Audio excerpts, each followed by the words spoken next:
Here are the top stories for today, December 8, 2020. It's Valenzuela City Mayor Rex Gatchalian versus NLEX as toll operations in the city are suspended.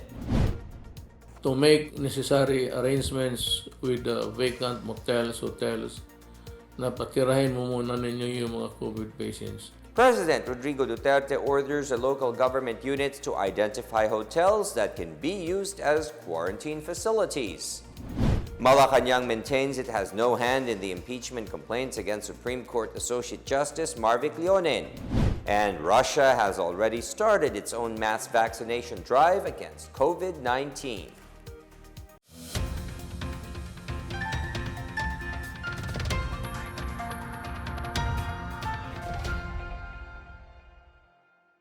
Good day, I am William Theo. Welcome to the PNA Newsroom. Valenzuela City Mayor Rex Gatchalian suspended the business permit of the North Luzon Expressway or NLEX over the RFID mess that caused a massive traffic in the city. The details from Benj Bondok. Mayor Rex Gatchalian of Valenzuela City officially served the business permit suspension order of the local government unit to NLEX Corporation over the alleged failure to fix the glitches on the RFID cashless payment. This resulted in a massive traffic in the city as some motorists were not able to pass through even if they secured their RFID stickers. Gatchalian likened the scenario to a highway robbery. He earlier threatened the NLEX management to fix the issue or he will revoke their license. Gatchalian served the suspension order yesterday after the 5 p.m. deadline. In an interview, Gatchalian said he will only lift the order once the RFID issue is fixed. With the suspension of the NLEX permit, toll fees are now waived at NLEX gates in Valenzuela. As such, tollway exits without a toll gate include NLEX Mindanao Avenue, NLEX Paso de Blas Valenzuela, NLEX Harbor Link Katuhatan, NLEX Lingunan, and NLEX Lawang Bato. For its part, NLEX said it will do its best to improve its operations. Napaganda yung mag-suspend kasi medyo nabawasan yung pila na mahaba. Kasi parang mas accessible. Kaya siguro mas maganda exact amount na lang kaysa RFID.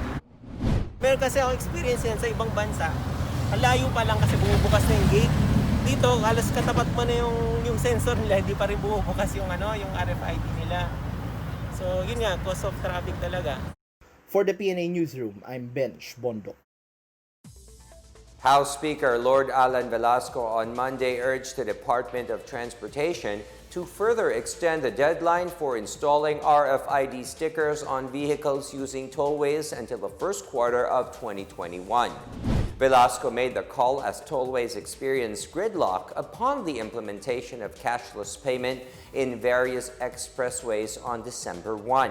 He said it would be more realistic if the deadline is further extended to March 31, 2021 to give all motorists enough time to secure the stickers for the cashless payment system. Toll Regulatory Board Executive Director Abraham Sales said intermittent heavy traffic was monitored in several expressways during the program's first day of implementation, with some toll operators deciding to accept cash payments during these periods. DOTR Assistant Secretary Goddess Hope Libiran said another reason cited for the heavy traffic was the large number of motorists who entered expressways without sufficient balances. President Rodrigo Duterte is set to provide free COVID-19 testing in government health facilities. He ordered Health Secretary Francisco Duque III to craft a plan on how health centers can roll out the free test by the first or second quarter of 2021. Well, COVID would be around. You're targeting 60 million Filipinos to be vaccinated. Tingnan ko kung may pera, magbili na lang tayo in all government hospitals or in health centers. Mabigay natin libre. Free of charge. Target the first or second quarter if you can have a program where I can review and look for the money. President Rodrigo Duterte has offered local government units to identify hotels in their area to be used as quarantine facilities. Duterte also asked hotel owners to offer their establishments, assuring them that the government will pay on time. So yung mga local governments are put on notice that I have directed you to make necessary arrangements with the vacant motels, hotels, na patirahin mo muna ninyo yung mga COVID patients. Now, if a hotel is chosen or selected, then it behooves upon the medical guys to let it be that way, meaning na huwag na ninyo papasukan ng ibang healthy persons.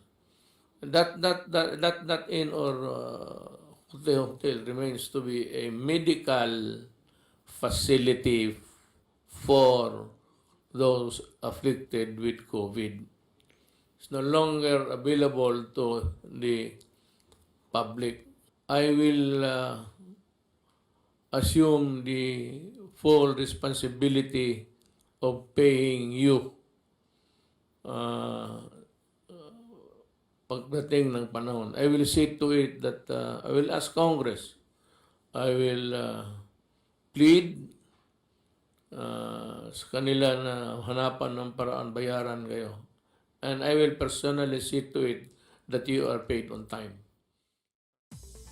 President Rodrigo Duterte assured that the purchase of COVID-19 vaccines for Filipinos will be free from corruption. The details from Marita Mawai. President Duterte said that with vaccine czar Carlito Galvez Jr. in charge, there won't be any kickbacks in the procurement of vaccine. Galvez earlier said the government will purchase vaccines from 4 brands: Sinovac of China, Pfizer of United States, AstraZeneca of United Kingdom, and Sputnik of Russia. Yung vaccine na yan, it's worth billions. They say that we would need about 73 billion to vaccinize the population. Yan, teritoryo yan ni General Galvez. I have full faith and confidence that walang kickback yan, wala lahat. It will be a clean straight deal. Whatever be the vaccine. Walang makikialam. Siya lang, kasi sinabi ko, siya lang ang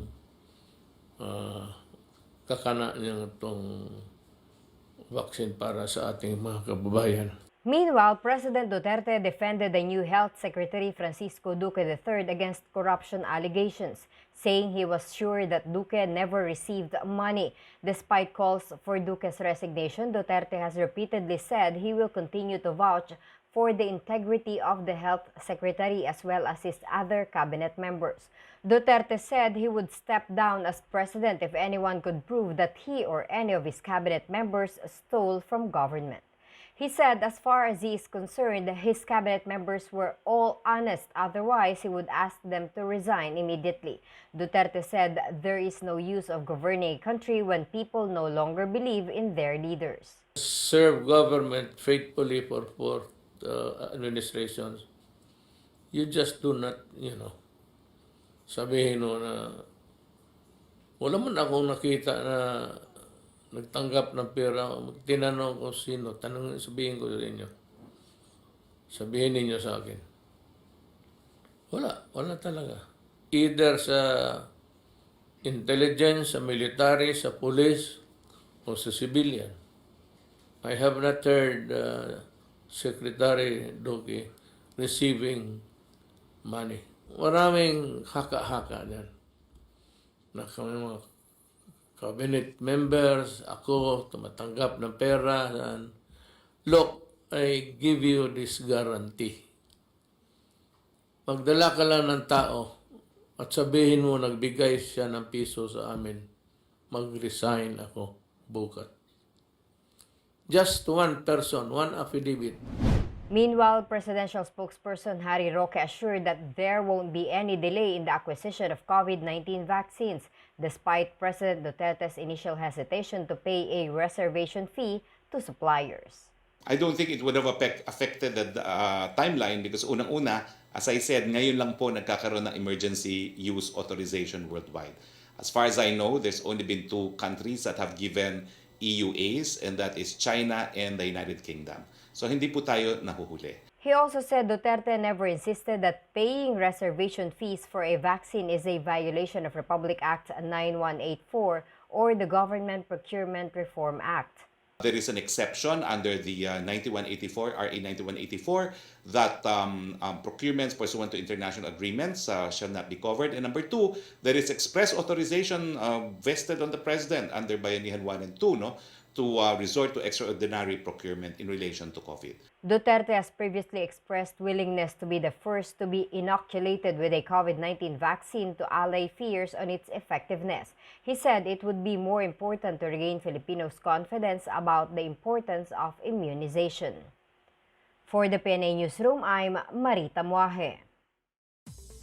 COVID-19 vaccine developers Janssen and Clover have secured approval from the Department of Health Ethics Review Board. DOH Undersecretary Maria Rosario Vergeres said Janssen and Clover have joined AstraZeneca in the list of pharmaceutical companies cleared by the Ethics Review Board. Janssen is under Johnson & Johnson, while Clover Biopharmaceuticals is from China.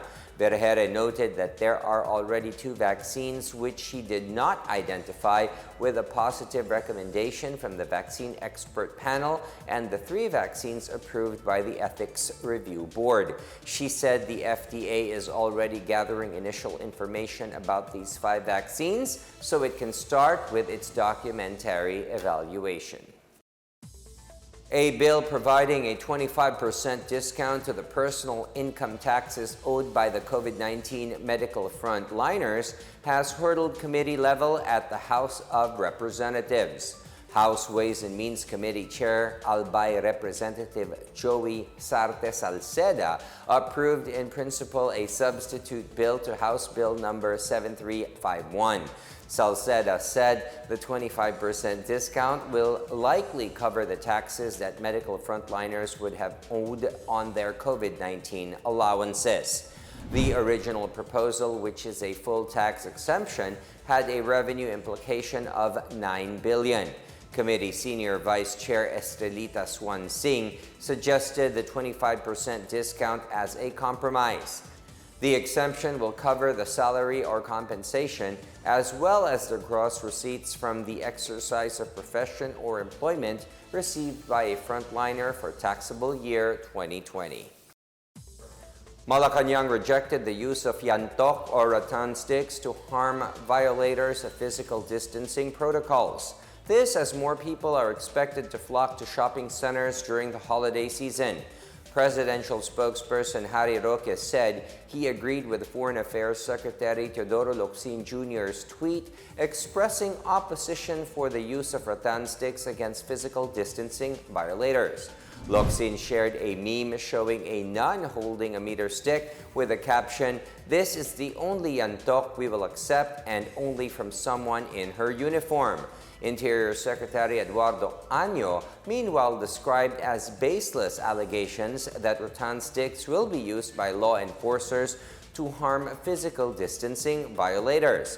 He insisted that rattan sticks will only be used for measurement and not for hitting anyone. Tingin ko po tama si Secretary Locsin dito, hindi po pwede gamitin niya na pang-hit o pampalo dahil hindi naman po yan na pinapayagan sa ating batas at ang regulasyon ng PNP. No?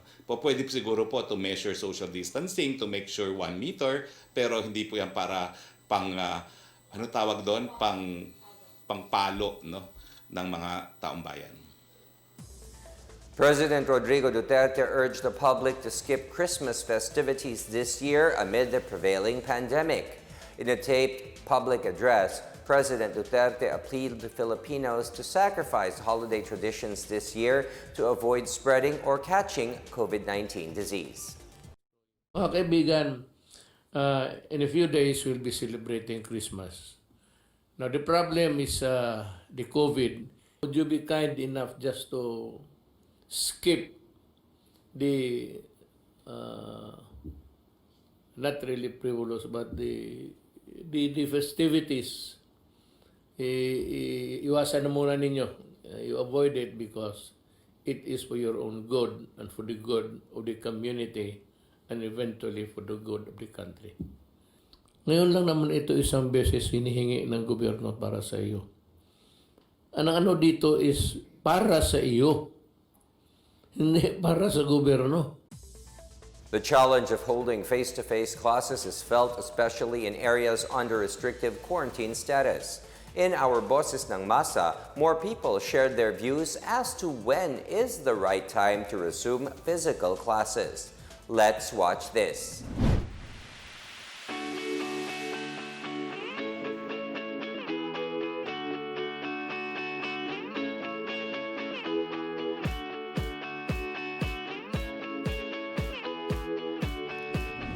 Mas marami kaming matututunan sa face-to-face kesa sa online at modular. Ginagawa rin naman ng mga paaralan, guro at estudyante ang kanilang makakaya para sa bagong normal na paraan ng pagkatuto. Ngunit meron talagang mga bagay na labas na sa aming kontrol na talagang nagpapahirap ng aming pag-aaral. Face-to-face na classes ay hindi pa dapat sa ngayon. Tapusin na lang muna natin ang 2021, 2022, 2021 na year bago tayo face-to-face kung may vaksina. For me, next school year. Kasi as a mother and a teacher, nakakatakot pa rin na biglaan magkaroon ng face-to-face by January. Kasi kahit sabihin natin low risk yung lugar na yon, bigla-biglang magkakaroon ng case. Sa tingin ko, dapat magsimula ang face-to-face kapag wala na ang pandemic. Dahil para na din sa safety ng lahat, lalo na sa mga bata. At para maiwasan na din ang pagkalat at pagdami ng cases sa ating bansa. Siguro po pagkatapos ng mayroon ng gamot para sa COVID-19. Ang planong pasimulan ulit ang face-to-face classes ay dapat pag-isipan ng mabuti dahil may malaking posibilidad na maaaring bumalik sa may malaking bilang ng COVID positive kung bigla-bigla na lang pasimulan ang face-to-face classes. Still to come, Malacanang maintains it has no hand in the impeachment complaints against Supreme Court Associate Justice Marvic Leonen. And food importation is seen to tame the country's inflation. More on these when the PNA Newsroom continues.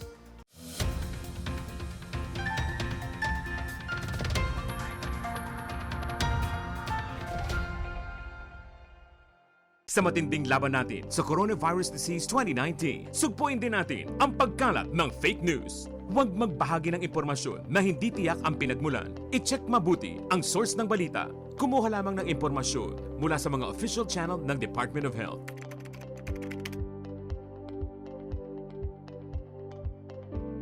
Huwag magpadala sa maling balita, basta't sama-sama at laging handa. Kaya natin to. Isang paalala mula sa DOH, PCOO, KBP at ng himpilang ito.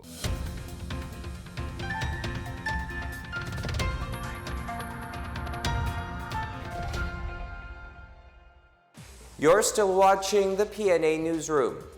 President Rodrigo Duterte said work is far from over in efforts to foster a healthy human rights environment in the country.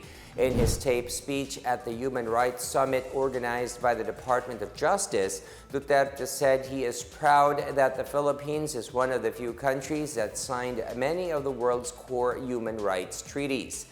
However, he stressed the importance of enhancing access to justice and promoting human rights for all Filipinos. Duterte, meanwhile, welcomed the summit as an effective platform for international community to enhance collaboration in the protection and promotion of human rights. Last Thursday, Duterte urged the law enforcement forces, the prosecution service, and the judiciary to never waver in efforts to rid the country of illicit drugs. He also reminded them to do their duty in accordance with the law, stressing that he would take responsibility for all drug-related killings and protect them from prosecution.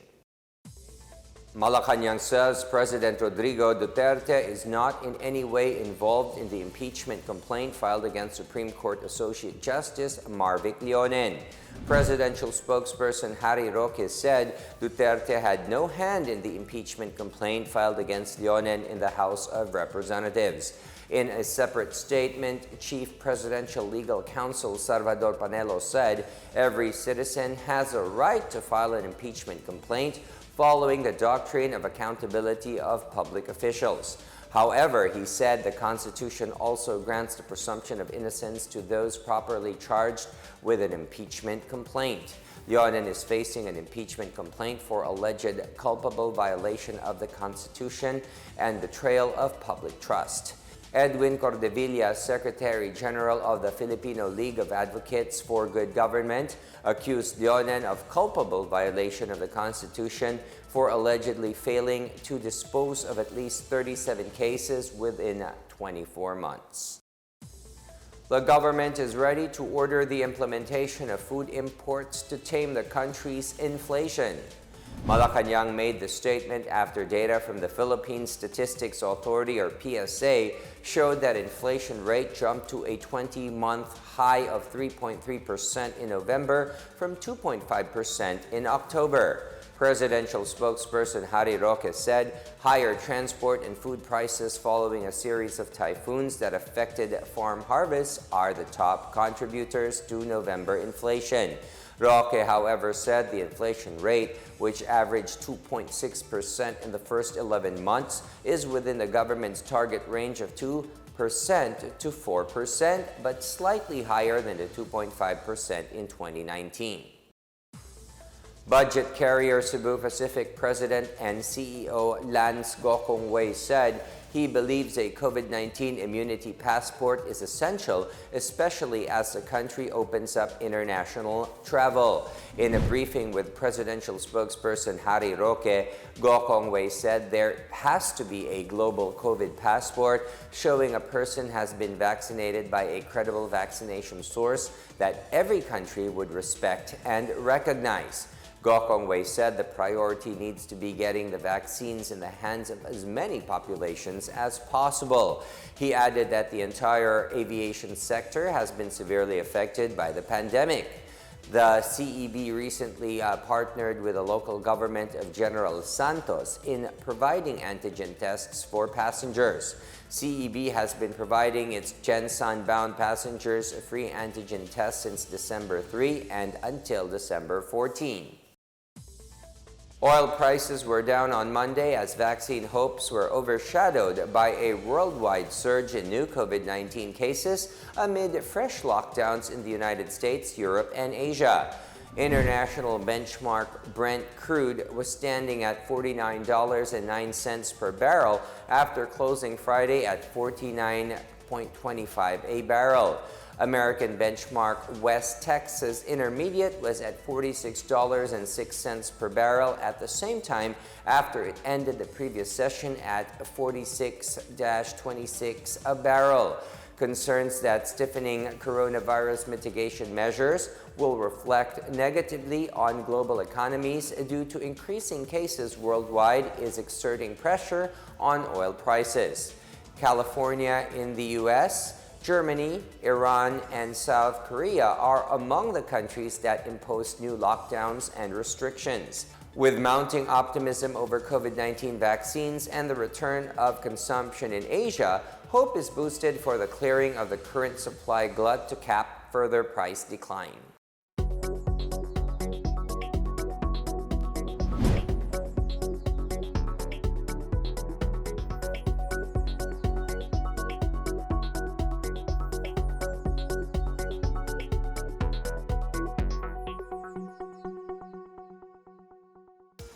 Up next, AFP Chief of Staff General Gilbert Gapay says the government is winning the war against communist insurgency.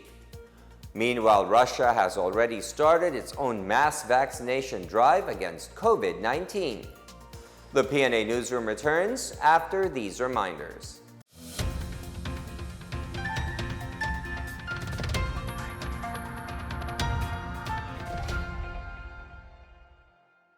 Tandaan ang tamang paraan ng paghuhugas at paglilinis ng kamay upang makaiwas sa iba't ibang karamdaman.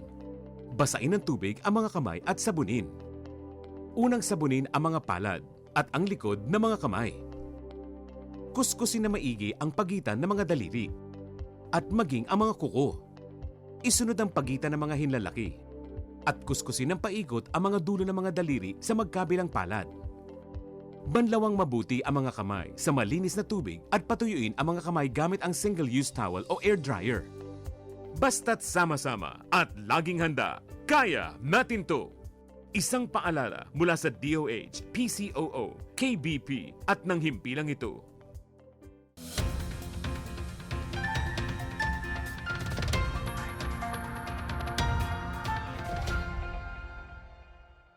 The Armed Forces of the Philippines says it continues to win the war against communist insurgency in the country. This as it has neutralized over 7,000 members of the communist terrorist New People's Army so far this year.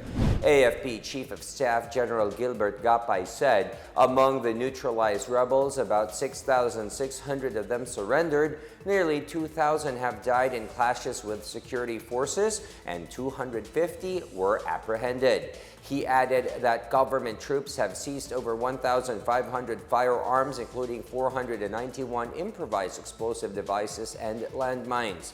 Government forces have also neutralized 187 members of the Abu Sayyaf group, a total of 232 members of the Bangsamoro Islamic Freedom Fighters, and 61 members of the ISIS-inspired Maute group. Gapay meanwhile dismissed allegations of red tagging and insisted that it is merely conducting a public awareness campaign regarding allies of the CPP. The Philippine Army's 3rd Infantry Division has committed to provide a decent burial for a CPP-NPA rebel killed by his own comrades and buried in a shallow grave 2 years ago. The skeletal remains of Randy Garzola were exhumed only a week ago in Sitio Agontilang 3, Barangay Riverside in Isabela Negros Occidental. Garzola was a member of the NPA Central Negros 1 Front. A witness known as Kare told authorities that Garzola was executed upon the orders of platoon leader Adidas Cabaldo Acero in October 2018. Garzola had wished to surrender because of hunger and longing for his family. Major General Eric Vinoya, commander of the 3ID, said Garzola deserves to have a decent burial despite being a part of a communist terrorist group, adding that he was merely a victim of the NPA's lies and deceptions. The Department of Tourism is reaching out to tourism workers whose jobs were affected by the pandemic to avail of expanded financial assistance under the Bayanihan to Recover as One Act. Under a joint advisory between the DOT and the Department of Labor and Employment, the financial assistance program now extends to beneficiaries of the DSWD Social Amelioration Program and COVID-19 Adjustment Measures Program under Bayanihan 1, workers of affected establishments that implemented flexible work arrangements or alternative work schemes, and LGU licensed secondary tourism enterprises. The expanded coverage also allows for the issuance by the DOT of training vouchers to endorse tour guide associations or groups for the conduct of relevant training for its qualified members no later than the 30th of June 2021.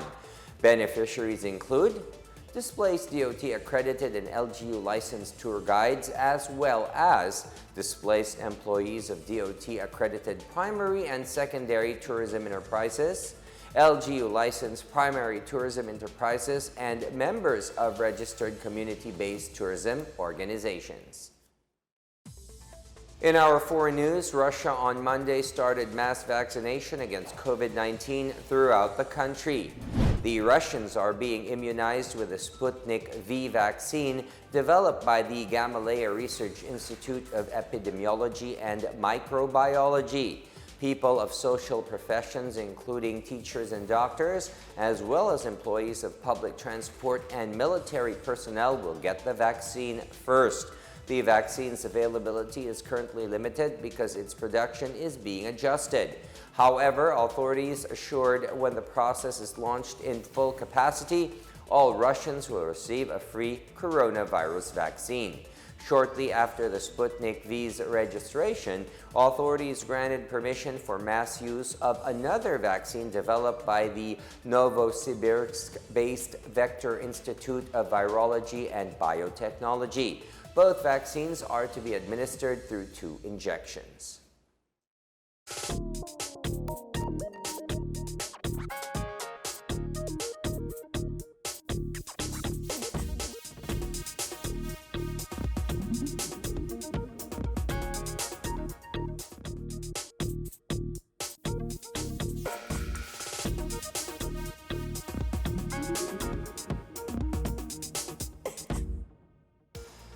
Let's take another look at today's biggest stories. It's Valenzuela City Mayor Rex Gatchalian versus NLEX as toll operations in the city are suspended. To make necessary arrangements with the vacant motels, hotels, na patirahin mo muna ninyo yung mga COVID patients. President Rodrigo Duterte orders the local government units to identify hotels that can be used as quarantine facilities. Malacanang maintains it has no hand in the impeachment complaints against Supreme Court Associate Justice Marvic Leonen. And Russia has already started its own mass vaccination drive against COVID-19. Thank you for watching another episode of the PNA Newsroom. To check more news content, check our webpage or head on to the Philippine News Agency's Facebook and Twitter accounts. For more stories about the government and how it serves Filipinos, look for these hashtags in all of our social media platforms and websites.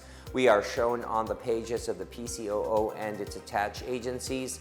Also, watch us on television on PTV4 and IBC13. And there are only 17 more days to go before Christmas. And that's your daily dose of the biggest stories that you need to know. From the PNA Newsroom, we tell stories that inspire change. I am William Theo. Good day. Stay safe, everyone.